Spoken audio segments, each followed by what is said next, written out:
Le Seigneur soit avec vous. Et avec votre esprit. Bonne nouvelle de Jésus-Christ, selon saint Jean. Gloire à toi, Seigneur. Dieu a tellement aimé le monde qu'il a donné son Fils unique, Jésus, afin que quiconque en Jésus ne se perde pas, mais obtienne la vie éternelle. Car Dieu a envoyé son Fils dans le monde, non pas pour juger le monde, mais pour que par lui le monde soit sauvé. Celui qui croit en Jésus échappe au jugement, celui qui ne croit pas est déjà jugé, du fait qu'il n'a pas cru au nom du Fils unique de Dieu. Acclamons la parole de Dieu. Louange à toi, Seigneur Jésus. En cette fête de la Sainte Trinité, Dieu le Père, Dieu le Fils et Dieu le Saint-Esprit, qui est Dieu aujourd'hui? Dieu, peut-on dire, est le grand oublié de notre monde. On ne parle plus de Dieu dans les médias, dans les journaux, dans les revues, dans les publicités. Dieu est oublié. Il est le premier SDF, sans domicile fixe. Non pas qu'on est contre lui, mais on est indifférent, ce qui est plus grave.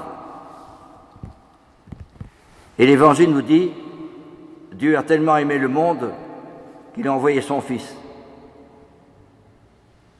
Dieu, on ne le découvre pas seulement dans les raisonnements ou dans le sentimentalisme, mais Dieu, on le découvre dans les événements. Parce que Dieu, il est dans la vie. Lorsque Jésus naît, il ne naît pas dans un palais, parce que Jésus nous montre l'exemple qui est Dieu. Voici mon Fils bien-aimé, écoutez-le. Donc à sa naissance, Jésus ne naît pas dans un palais, mais au contraire, dans une étable, là où on met les animaux. C'est pourtant la réalité. Et Jésus naît là où les animaux vont manger, dans une mangeoire.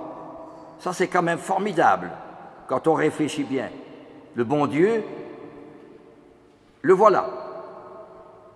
Alors, à la fin de sa vie, un peu avant de souffrir sa passion, Jésus accomplit un dernier geste pour bien montrer qui il est. Avant de prendre le repas, il va chercher un bassin d'eau, met un tablier et va laver les pieds de ses apôtres. Et quand il arrive à Pierre, il lui dit « Mais non, c'est pas à toi de faire ça. C'est un domestique ou serviteur, pas à toi. Tu es le maître et seigneur. » Alors Jésus dit « Vous comprenez pourquoi j'ai fait cela. Vous m'appelez maître et seigneur et vous avez raison.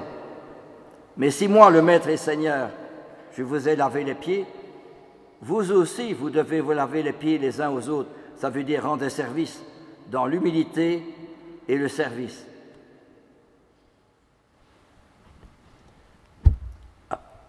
Un jour, les apôtres discutent entre eux pour savoir quel est le plus grand. Alors Jésus leur dit « De quoi discutiez-vous en chemin ?» Ils sont gênés, ils n'osent pas répondre. Alors Jésus prend un enfant, il l'embrasse et leur dit « Si vous ne changez pas pour devenir comme cet enfant, vous n'entrerez pas dans mon royaume. Celui qui sera petit comme cet enfant, celui-là sera le plus grand dans mon royaume. » Paradoxe.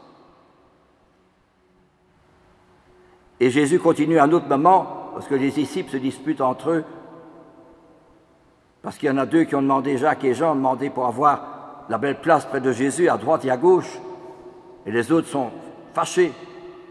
Alors Jésus leur dit, celui qui veut être le premier, qu'il se fasse le dernier, et le serviteur de tous. Ça aussi, c'est un paradoxe. Un jour, une dame vient visiter l'œuvre de Don Bosco. Elle va voir le dortoir, elle va voir la salle de récréation, elle va voir le réfectoire, elle va voir la chapelle. Et puis alors après, elle dit à Don Bosco, « Mais Don Bosco, tout ce que vous faites pour les jeunes, ils ne se rendent pas compte de ce que vous faites pour eux. Certains profitent de vous, ils vous mentent et ils vous volent. Alors, je suis outré, dit-elle. Alors Don Bosco, cette parole, ce ne sont pas les gens bien portants qui ont besoin du médecin, mais les malades. Je ne suis pas venu appeler les justes, mais les pécheurs. Je l'ai déjà dit, il y a quelques mois, j'ai fait un rêve. Et c'est vrai. Je venais de terminer une messe d'obsèques, et un gamin de 8 ans me prend par le bras. « Venez, dit-il. » Mais je dis, « Oui, mais attendez, je viens, je remets les ornements. Venez, venez. » Et il me conduit par un dédale de jardin où il y avait de belles fleurs magnifiques qui scintillaient au soleil, un ciel bleu splendide comme aujourd'hui. Et alors je vois un peu plus loin des milliers d'enfants revêtus de robes blanches.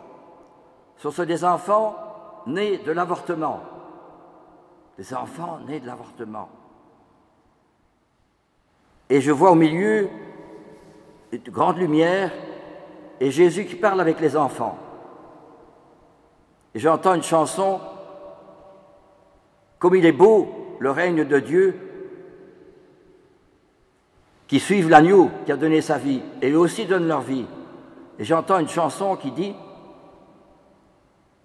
« Les derniers seront les premiers ». Les derniers, ça veut dire ceux qu'on a laissés tomber en Occident, il y a des milliers d'avortements. Eux seront les premiers dans le royaume de Dieu. Mais il y a bien des premiers ici sur terre, mais qui seront les derniers au royaume de Dieu. On entendait cette chanson-là. Un jour, le curé d'Ars, fatigué des tracasseries que lui criait le démon, criait dans la cour, il tapait sur sa porte, il mettait le feu à cette ceinture. Et le curé en avait assez. Et il a fait venir le garde champêtre. Et le garde champêtre, après 3 nuits, il a dit « Monsieur le curé, je donne mes armes, hein, je ne saurais plus. » Ah, pourquoi, dit monsieur le curé? Parce que j'ai beau prendre mon fusil, mais je ne vois personne. J'entends bien du cri dans la cour, mais je ne vois personne. Alors, monsieur le curé de Ars lui dit « Mais c'est le démon, le grappin. Quand il court, il crie comme ça veut dire il vient m'annoncer que demain, il y aura un grand pécheur qui va venir dans l'église, qui va se convertir. Alors il est furieux. Et alors, voilà, dit-il, et le curé d'Ars,